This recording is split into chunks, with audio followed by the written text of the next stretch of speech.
Halo, assalamualaikum. Balik lagi ke channel ini. Kali ini kita lanjutin video tutorial untuk menghitung HPP dengan metode ABC ya. Kemarin kita udah mendapatkan metode tradisional, outputnya berupa net profit margin. Jadi untuk produk A 42,5%, sedangkan produk B adalah 26,3% dengan metode tradisional.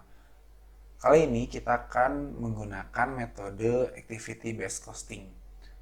Nah, langkah pertama adalah kita mengcopy data-data primer seperti unit yang diproduksi, harga jual per unit, biaya langsung hingga total biaya langsungnya. Jadi ini kita tinggal copy paste aja dari data yang tradisional ini ke sheet yang baru. Kemudian kita seperti biasa mencari total biaya langsung pekerja per produk. Jadi untuk biaya langsung pekerja adalah 4,5 M. Untuk produk B 10,5 M. Sedangkan biaya langsung materialnya adalah 6,75 M untuk produk A dan produk B adalah 10,5 M. Dan ini langkahnya sebenarnya masih sama seperti metode tradisional. Kita harus mencari biaya langsung pekerja dan material per unit. Jadi untuk produk yang diproduksi dan terjualnya produk A 900.000, produk B 2,1 juta. Nah, ini untuk mencari biaya langsung pekerja per unit. Berarti total biaya langsung pekerja dibagi jumlah produknya S.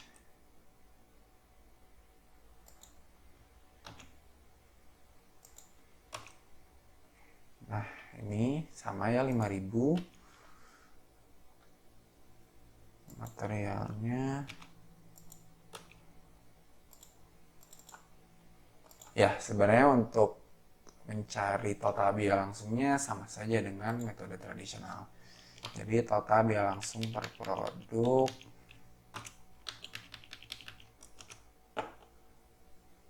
ya produk A 12.500, produk B adalah 10.000. Nah, dan di sini adalah perbedaan yang paling utama. Jadi untuk metode ABC ini kita harus mengidentifikasi activity pools, cost driver, dan unit cost-nya. Apa sih ketiga makhluk ini tuh? Jadi untuk activity pool itu kan tadi kalau sebuah manufaktur mempunyai sebuah mesin, tugas mesin itu adalah memproduksi suatu barang. Nah, untuk pekerja yang menjadi operator untuk menghasilkan barang itu termasuk biaya langsung. Sementara untuk pekerja yang tugasnya seperti memperbaiki mesin itu apabila rusak ataupun membersihkan mesin itu adalah menjadi overhead bagi perusahaan. Nah, itu adalah activity pool yang harus kita identifikasi. Nah, untuk kasus ini ada 5 activity pool. Yang pertama adalah purchase order, kedua adalah setup mesin. Setup mesin itu jadi kalau mesin pabrik itu uh, tidak seperti kita ngidupin kompor gas atau lampu gitu ya. Jadi nggak langsung hidup, tapi harus di setup dulu mesinnya. Kemudian ada pengemasan produk, ini mungkin saja kayak label di dalam air minum dalam kemasan, dan pengujian mesin serta pembersihan. Jadi kalau mesinnya udah dipakai selama beberapa periode, tentu kita harus membersihkan mesin itu dari kotoran. Nah, cost driver ini adalah turunan dari activity pool. Jadi lebih ke variabel dari activity pool.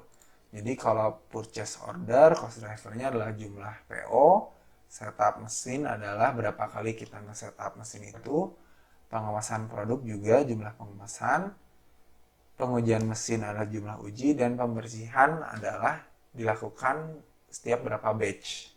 Kayak gitu. Dan cost driver unit cost-nya adalah ya harga yang harus dibayar perusahaan untuk melakukan activity pool ini. Jadi setiap misalnya untuk pengawasan produk, nah Rp2.000, setiap pembersihan mesin itu dikenakan biaya 11,5 juta seperti itu. Nah, ini ada contohnya. Jadi misal produk A itu memerlukan 75 kali untuk membuat PO. Nah, ini termasuk activity poolnya purchase order ya.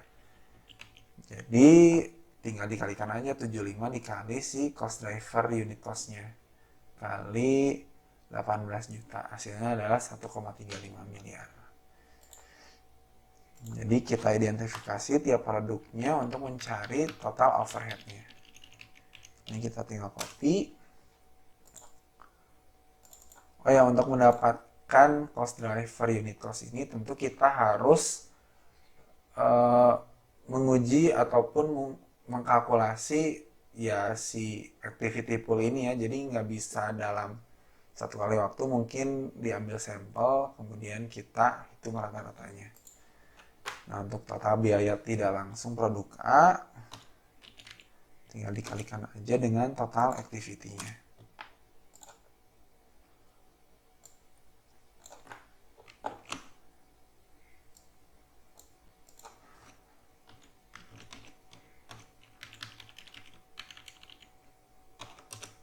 Nah, total activity-nya juga ini berdasarkan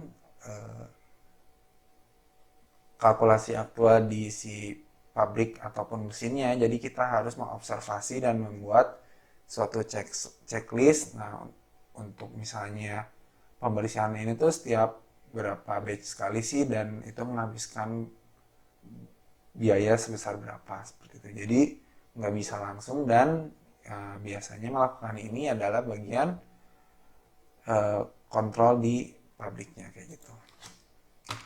Dan untuk produk B juga sama.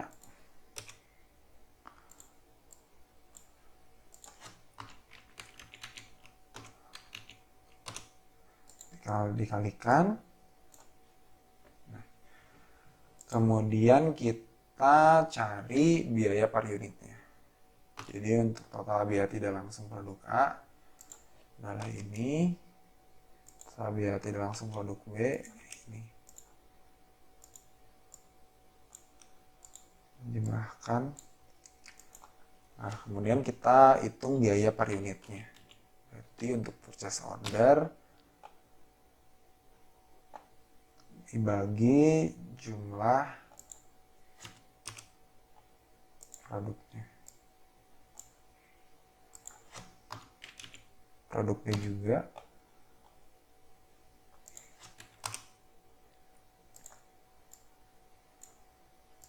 Kemudian kita jumlahkan total biaya tidak langsung masing-masing produk.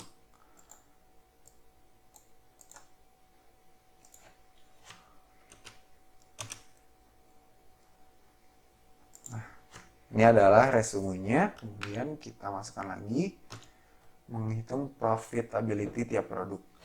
Unit produksi dan terjual kita copy dari atas. Total biaya langsung juga. Total biaya overhead ini kita jumlahkan dulu.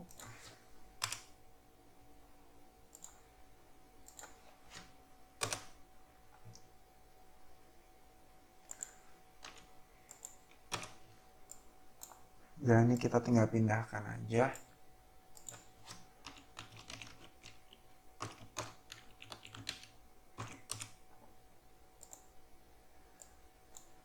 Pendapatan per unit berarti harga jual ya maksudnya. Biaya langsung per unit juga tadi udah.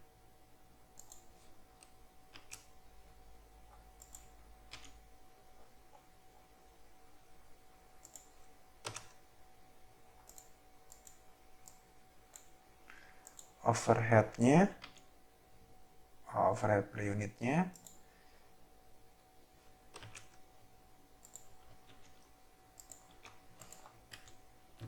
Sorry, ini harusnya dijumlah ya.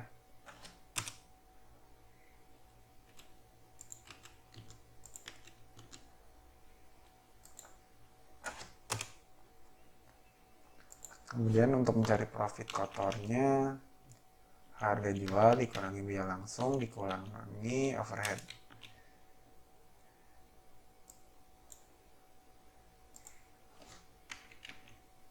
Untuk rasio profit bersihnya berarti profit kotor dibagi harga jual. Yap. Jadi untuk rasio profit bersih produk A adalah sebesar 26,1%, sedangkan produk B 36,8%. Kita masukkan ke dalam tabel resumenya. Kemudian kita bandingkan dengan metode tradisional.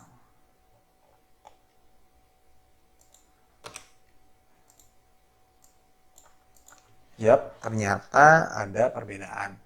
Apabila kita menggunakan metode tradisional, ternyata produk A yang memberikan profit margin paling besar, yaitu sebesar 42,5%, produk B hanya 26,3%. Sedangkan apabila kita menggunakan ABC costing, produk A malah memberikan profit yang lebih kecil, yaitu 26,1%, dan produk B menghasilkan rasio profit bersih lebih besar, yaitu 36,8%.